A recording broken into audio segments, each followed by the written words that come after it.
Welcome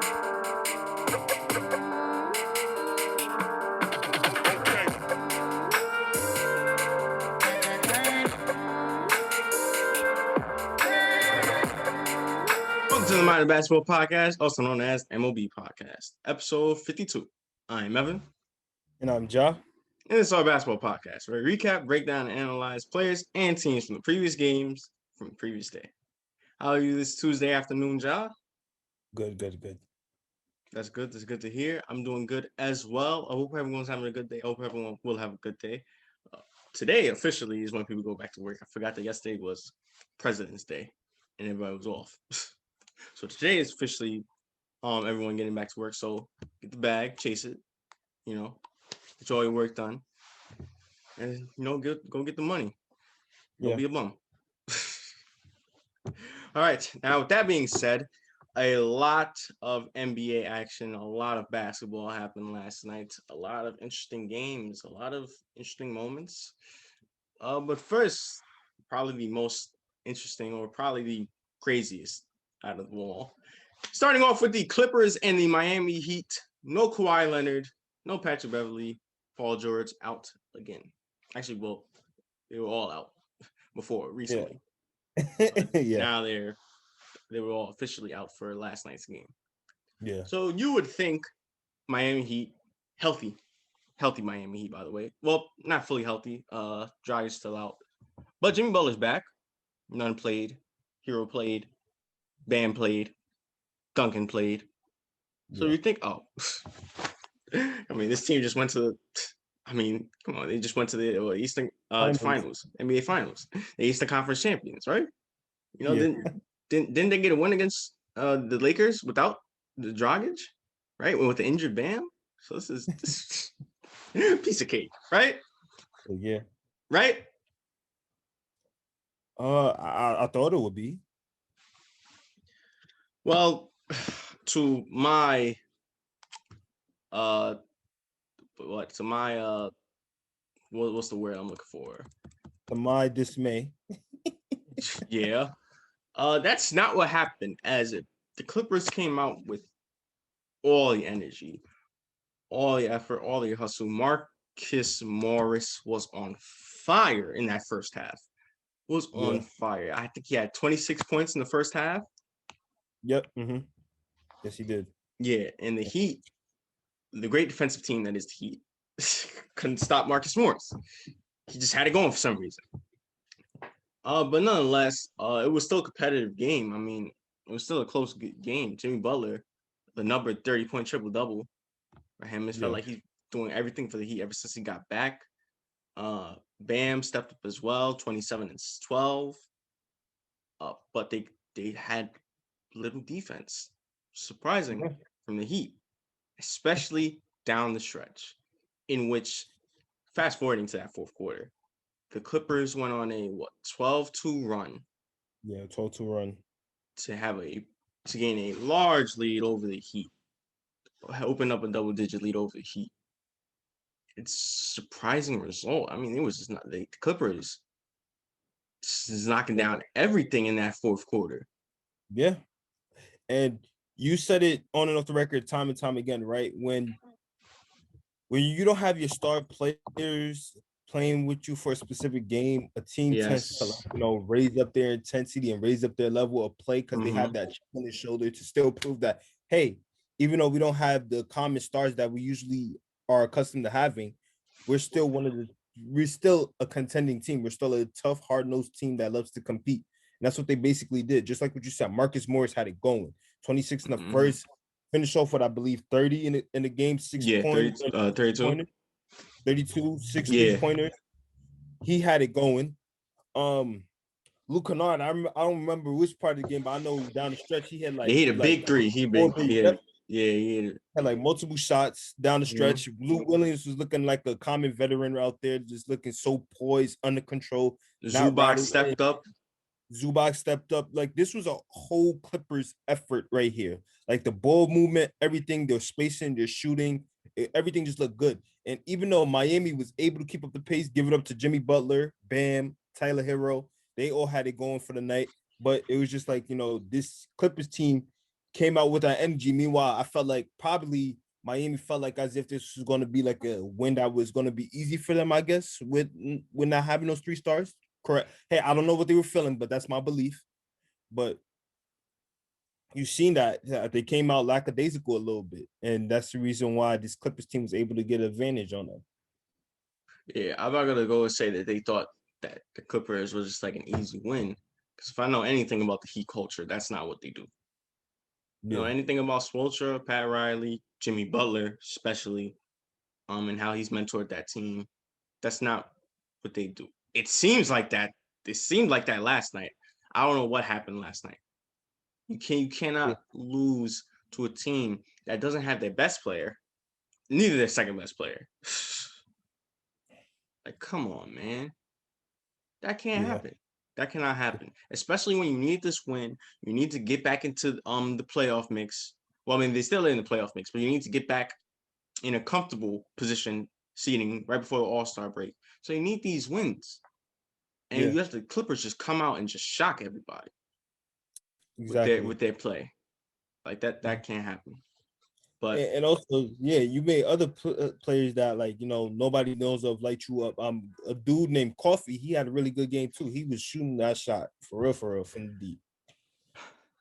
So but the Heat needed this win, and it's just like they still got some time, but like things like every game matters at this point. Every game matters.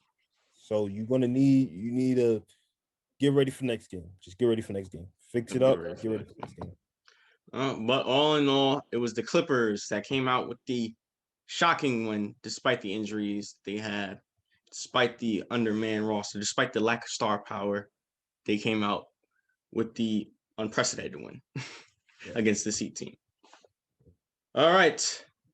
Now to the earlier game of the doubleheader. It was the Rockets and the Wizards. John Wall's return to Washington, D.C. They opened up with a nice little tribute for him. Well deserved. He did a lot for that franchise. Made them relevant. Have been relevant since Jordan. That's a joke. They haven't been relevant since Gilbert. But then Gilbert, with the off-court stuff, kind of tarnished that. Then John Wall came as a rookie. And he proved that he has a bright future in Washington. And he did a lot for that team, led them to the playoffs, hit clutch shots for them, did a lot off the court for them as well. So yeah, it was nice to see.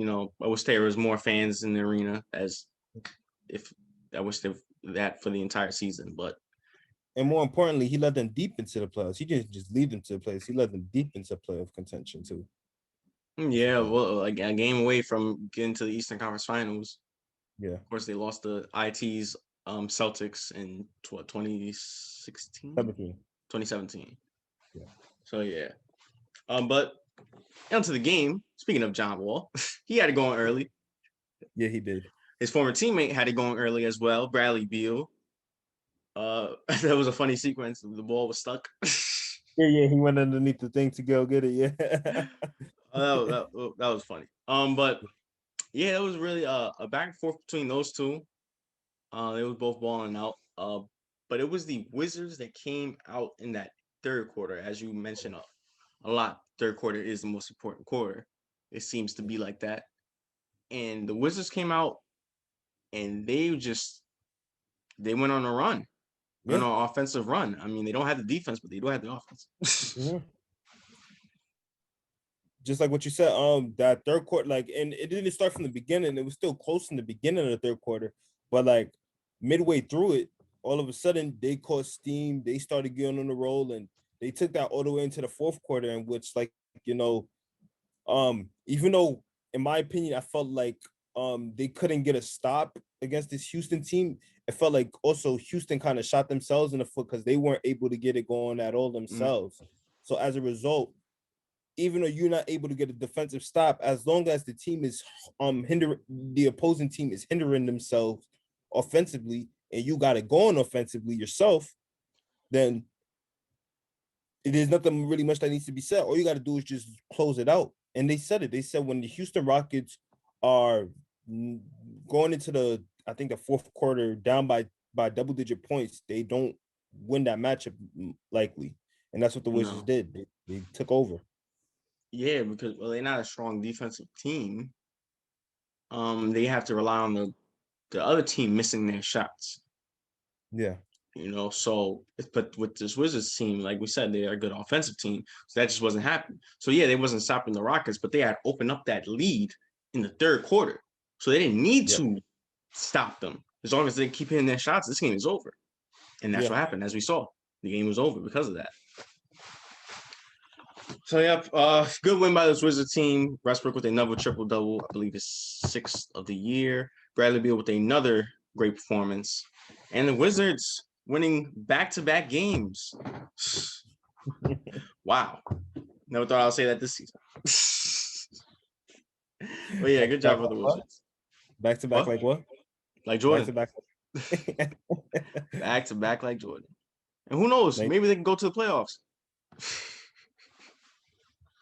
yeah, you lost me there, bro. They still got a long Yeah. way to go. Mhm. All right. There were a multitude of games that happened, a multitude of interesting games, multiple 40-point performances, Yeah. two of which happened in the same game. But Ja, I'll let you go. Do you want to talk about which game we want to talk about first? I'll talk about the Pacers Bulls game because that was a really good close game down to the wire, went to overtime. Um, both teams had it going from early on. Just there was no true stoppage. It was mainly all offense. Um, Looked so good and fun by the way they were playing more up tempo in a way. Um, Sabonis had it going. Brogdon had it going. On the other side, Levine had it going. Kobe White had it going. That's a really good backcourt to keep in mind of and watch out for. And Mm. it was all going good. And then the fourth quarter, I believe um the Bulls had a good lead in the second quarter. Then the Pacers came back, was able to take a lead, but then the Bulls was also able to come back. But then down the stretch in the fourth quarter, the Bulls, led by their closer Zach LaVine, was able to go on a little short run in those closing moments. But yet, then also Indiana fought back, and Malcolm Brogdon was able to hit a tough shot to tie the game. And when Zach LaVine tried and before that, even Zach LaVine even hit a tough three, but they tied the game. Zach LaVine tried to get off a shot to see if they can make a potential game winner. He misses, goes into overtime, and from that point on, the Bulls just took over from there. And it was all Bulls from that point, and the Bulls win. But yeah, a good win by this Bulls team. I guess they really good Pacers team. Yeah. All right. Any other game that you want to focus on, talk about? I want to talk about also the more entertaining game a little bit. The Jazz versus the Sixers. No Embiid, and yet surprisingly, the Sixers were looking really good. Ben Simmons. Ben Simmons. About time. I just want to go quickly into this. There was if any of you guys know about the No Chill podcast by Gilbert Arenas. And at one point he did say something about wanting Ben Simmons to be more aggressive to a point where he felt like as if he want him to feel like as if he gonna go out every night trying to get 30. And I felt like this is the aggression that Gilbert Arenas was talking about that Ben Simmons needs to play with whenever he goes out in order to help out his team. And as you can see, everything he was doing, everything from just getting into the basket to being the common facilitating playmaker that he is, to helping teammates out, making extra passes, everything. And he was able to finish with a 40+ point game. He looked good out there. He just looked good. He looked comfortable. He looked aggressive, and he was able to help out this team. And that's the reason why the Sixers were able to stay in it with his leadership and everything going on, his imprint on the game. As a result, you see everybody else trying to stick it in, stick through, and have a good game and try to will themselves to try to stay in this game against this red hot Jazz team. But again, as I said, a red hot Jazz team. And the Jazz, even though the Sixers had an early lead in the first quarter, it was mainly the Jazz for the rest of the game. Talk about Clarkson. He also had a 40+ point night. Donovan Mitchell had it going. Rudy Gobert was being was having a big presence down low. And this Jazz team was still had it going on. You just can't contain them at this point. To be honest, they have a lot of momentum going on their side, and it's probably going to be a while until they get contained. And they were able to win. Yep, that was a really good game. Quick points that I want to talk about. Ben Simmons. Gilbert Arenas was the only one saying that. Everybody has been saying that about Ben Simmons. All the criticism that Ben Simmons get is because people want him to achieve more, want him to be more. And this is what I love to see. Embiid's out, so the floor opens up. Ben Simmons is obviously attacks the basket. That's the paint is where he, is where he's more hot. He's more yeah. I don't know what word I'm thinking of, but yeah, the paint is where he's comfortable with. Yeah, comfortable and efficient in. So since the Embiid is out, okay, the game plan should be Ben Simmons attack. Yeah, that's what it should be. That's what it was last night. He was aggressive. He was fierce. He attacked the hole relentlessly. Mm-hmm. He looked like he had confidence. He wasn't stopping. As a result, 42 points. Yep. Just flexing on them. Yeah, that's what I love to see. That's what people want to see more of from Ben Simmons. Obviously, you can't get 40 every night. And obviously, you have to take into account that Embiid is going to be there. So you have to be unselfish, which he is.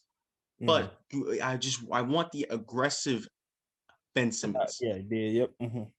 You don't have to give me 42, but can you give me 20? Can you give me 22? Yeah. That's all I'm asking for Ben Simmons. Yeah, that's all that we want. That's all everyone wants. Yeah, he's a great talent, and that's what great players do. When you look at a great player, you want to see them take that next step, that next level, that next jump, and that's all that Ben Simmons do. He could do everything, but could you give me more in the scoring production category instead of just 15 a night? Could you give me that 22 a night? Could you give me that 23 a night? Could you be more aggressive? Could you show that God gifted talent that you have? Like he had, I believe he had like 11 or 12 points in the third quarter. Correct me if I'm wrong.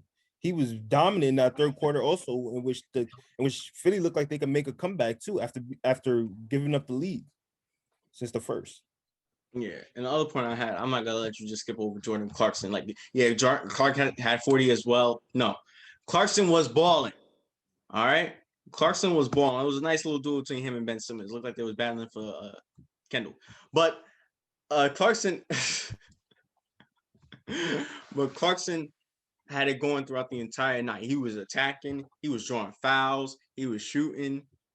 This is the sixth man of the year. I feel like I can call it now, unless anything else crazy happens. But I feel like right now, the season was to end. He's the sixth man of the year. There's no debate. Chris Boucher is close. We're not really close, but he's behind him. He's a runner-up. But Nets signed Andre Roberson. Good pickup. Probably, I don't know. He's not. What is so funny about them signing Andre Roberson? Oh, you said that you just cut right through it today. I was like, you could have said no, because I saw that. All right, we'll go into that signing later on. But as I was saying, back to Jordan Clarkson. Sixth man of the year, and he's so vital to the Jazz. He brings so much point production to them, and I feel like he is rebounding so much off of. Remember how he played with the Cavs? Remember that LeBron team that he carried? Yeah. He was on that team. He did not play well. And the stigma on him was bad. He got traded to Utah last year, and last year he balled out for Utah.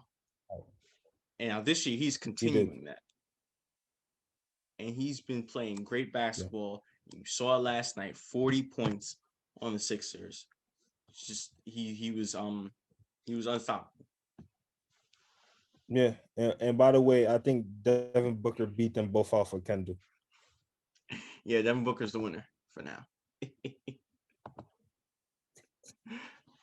All right. The game that I want to talk about, well, the Knicks did play. The Knicks played up against the struggling Hawks. And let's just say that Julius Randle had it going from jump. He was knocking down threes. He was attacking. He was getting to the hole. And the Knicks got out to an early lead. But the Hawks being the Hawks and how good they are offensively, they got back in the game pretty quickly. Of course, being led by Trae Young, he had a good game. John Collins, Cam Reddish knocked down some threes. Clint Capella, we missed Mitchell Robinson yesterday because Clint Capella was grabbing every rebound, 18 rebounds on the day. I mean, geez, Northern Rose was getting me upset sometimes. That's just that's the Knicks fan in me. We'll get back to New Orleans in a second because I got some positive about New Orleans. But yeah, got back to the game. But then in that late third, fourth quarter, the Knicks start to go on a little bit of a run. They started. But the Hawks were still maintaining with them, still staying with them. Yeah. Problem was every time the Hawks made a shot or whatever, or had it going, starting to get going, the Knicks always had an answer. Yeah. Always had an answer. Like I said, Julius Randle was just doing it all. He was relentless. That's the other person who had 40 from last night. Julius Randle, 44, a point away from his career high, I believe. Yeah. So he was unstoppable. RJ Barrett hit some clutch threes down the stretch for the Knicks to help the Knicks. Quickly hit some good threes throughout the entire game and played well for the Knicks. Back to New Orleans, like I said, he played great for the Knicks defensively down the stretch. Also throughout the entire game defensively, couldn't really get the rebounds over Clint Capella, but nobody has been able to do that this entire season. So I'm gonna let him rock. And he had two key dunks late in the fourth quarter. The lob from Quickly, and then a rebound and a putback, just yammed it on him. On top of it, had closed the game out. And the Knicks were able to beat this Hawks team. And I'm liking how the Knicks are playing. I'm liking how Tom Thibodeau was coaching them. Please start quickly. I'll keep saying that. But Julius Randle, if this man isn't an all-star, there is a problem. That is the Knicks fan talking in me, and that is the NBA fan talking in me. He is an all-star. There's no debate. He's obviously not a starter because he's not better than Giannis, KD, or Embiid. But he's a reserve. He should be. I better hear his name announced next week. He's an all-star. There's no debate. You look at the stats, he's an all-star. You watch him play, he's an all-star. What else can you say? He's been having a great season from the start of the season to now. Yeah. So that's all. That's all I'm gonna leave with that. As for the Hawks, just real quickly, they have been struggling. I don't know what's happening, but they haven't been playing really good basketball, and they are dropping. Right now, the playoffs start right now. They'll be out of the play-in. Not the playoffs. They'll be out of the play-in game. Yeah. So yeah, it's looking bad for Atlanta right now. But maybe they can get it going. But yeah. All right. And real quickly, the Kings and the Nets played. Let's just say, I was watching this game because I was interested. The Kings were maintaining with them because I did pick the Kings to win this game because I thought they would because of their offense, and they did have a good offensive game. They was within 4. Something had came up, so I had to leave. I came back to the game. They were down by 20. In the time that I left, the Nets went on a 20-0 run, and Kyrie Irving showed out. That is the other guy that had 40 from last night. Okay, a lot of people have 40. Yes. 4 people had 40. Clarkson, Simmons, Randall, Kyrie. Kyrie was the only one who was balling out. James Harden had a 20-plus point triple-double, almost a 30-point triple-double from last night. Yeah. We've given praise to James Harden and the way he's been taking up this role. Speaking of him, he's right behind me. The way he's taking up this role for this Nets team, being the facilitator. Yeah. And for this, he was a facilitator and he was an attacker because obviously the point production is going down because KD's not there. Yeah. So Kyrie had 40, he has 29, and they was able to win this game, beat this Kings team pretty convincingly after that third quarter run. And yeah, you heard Kyrie say, Kyrie's now the 2 guard, and James Harden is the point guard. Yep. That's all that has to be said from that point.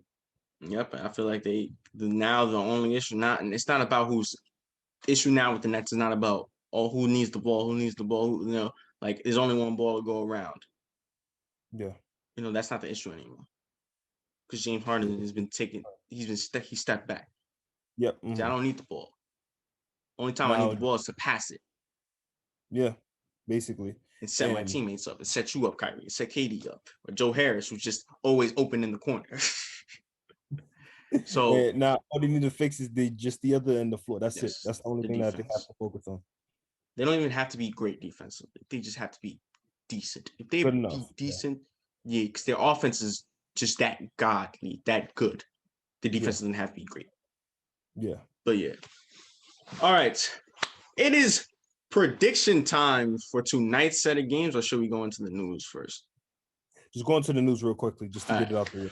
Now, before the predictions, there's some news around the league. First, starting off, AD's injury, got confirmation, got news about that. Well, luckily, the good news is that nothing torn, nothing fractured, which is great news. So he's not gonna be out for the season, nothing like that. Is a strain on the Achilles though, gonna miss 2 to 3 weeks. If you're a Lakers fan, that's good news. That's really good news. Yeah.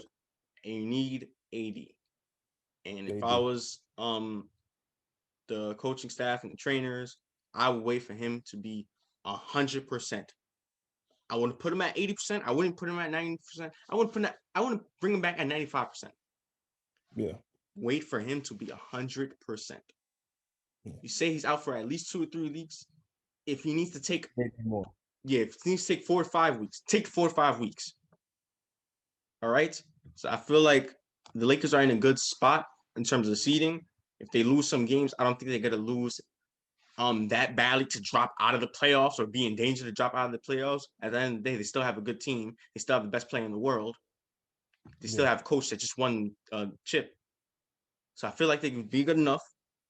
No need to rush AD, but that is good news if you're a Lakers fan. Oh yeah, for sure. All right.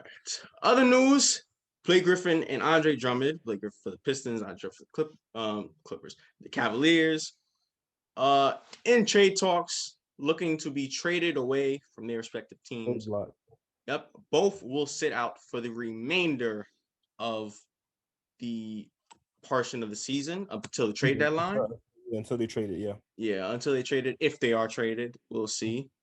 My hope Blake Griffin is traded. Not too concerned about Drummond, but I definitely hope Blake Griffin is traded. So yeah, that's other news. Playoff contender. Be specific to a playoff contender. Yeah, to a playoff contender. Maybe the Pistons might do him dirty. The Pistons may end up sending him to purgatory. I don't know what they're thinking. And he said, "You want a playoff contender? We're gonna send you there. You go play with Cat. Go play with Cat and D'Lo." And the other news is what just happened: Andre Roberson getting signed to the Nets. Andre Roberson, a good role player, better known for his defense on the defensive side of the ball. He's a really good playmaker. Let me go to that comment. He's a really good defender. When he played in OKC years ago with Russ and Steven Adams. So maybe this can help the Nets a little bit. I mean, they got Shumpert. Shumpert was all good defensively throughout his career. Now they have Roberson. I feel like they're trying to patch that up. They're trying to be that decent defensive team. Obviously, Andre Roberson is not Bill Russell. It's not Jordan, so it's not going to be a huge upgrade defensively. But if you can just touch up a little bit on the defense, there's no stopping the Nets. Yeah. So yeah, a good move. I like the pickup. I like the signing. Yeah. All right. Now on to the predictions for tonight's set of games. Only a few games due to one game being postponed, the Spurs and the Pistons game, but it should be interesting. Should be an interesting set of games. First, starting off with the Nuggets or the Celtics. Struggling Celtics. Nuggets. Nuggets as well. Next, the first primetime game, 8 o'clock set for TNT, features the battle of the 1 and 2 pick from 2 seasons ago. It is Zion Williamson and the New Orleans Pelicans up against Ja Morant and the Memphis Grizzlies. I got the Pels, even though the Grizzlies have been doing way better than the Pelicans as of recently. Got the Pels, and I got the Grizzlies. My surprise team, your surprise team. It should be an interesting game. Yeah. All right, the Raptors or the Bucks? Bucks. Bucks as well. The Lakers or the Timberwolves? Lakers. Lakers. The Blazers or the Thunder? Blazers. Blazers as well, just like game 5. And lastly, the last game of TNT doubleheader. It is the Brooklyn Nets, once again, without KD. This will be the last game he missed, I believe. Up against the, I say, getting it going now, Phoenix Suns. I think they won, 6 straight? 7 straight? Yeah, 6 straight, I believe. Mm-hmm. And I got the Suns.